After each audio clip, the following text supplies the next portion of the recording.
অনেকদিন পরে আমার বাইকটাকে আজকে ওয়াশ করতে নিয়ে আসছি। বিগত কয়েক মাস আসলে বাইক ওয়াশ করি নাই, কারণ সময় পাইনি, আমি খুবই ব্যস্ত। তার উপর দিয়ে আপনারা জানেনই আমার লাইফে অনেক কিছু ঘটে যাচ্ছে, সো তেমন টাইম পাইনি। আজকে ওয়াশ করতে চলে আসলাম, আর ওয়াশ করতে এসে একটা ব্লগ করবো ভাবছি। তো এখানে একটা ছোট্ট বাচ্চা, ওকে দেখাই দিছিলাম আর ও শরম পাইছে, দেন আমাকে এসে বলতেছিল কালি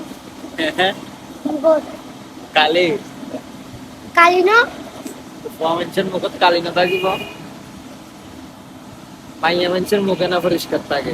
তো আসলে সে এসে তার মুখে কালি দেখতেছিল, দেন আমিও তার একটু সান্ত্বনা দিতেছিলাম। তো আজকে যেখানে আমি বাইক ওয়াশ করতেছি সেই জায়গাটা হচ্ছে কদমতলিতে। আমি দেখাবো যে কোথায় ওয়াশ করতেছি। তার আগে আমার বাইকে যে বুক বাই তানজু, আপনাদের ভাবি নাম লেখা আছে এখানে। এই সিটটা, আমার বাইকের সিটটা শুধুই ওর জন্য বুক করা, এখানে অন্য কোনো মেয়ের জায়গা নাই, এ কারণেই লিখে দিচ্ছে। আসলে অনেকদিন পর আমার বাইকটা গোসল করতেছে, যদিও আমি প্রতিদিন গোসল করি, আমার বাইককে করাইতে পারি না সময়ের অভাবে।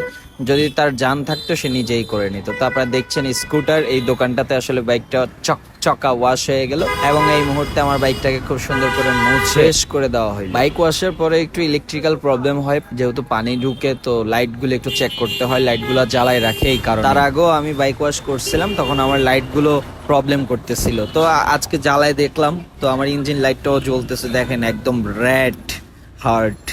Red bike with red heart, দেখতেই সুন্দর লাগে আমার গাড়িটা, মাশাআল্লাহ।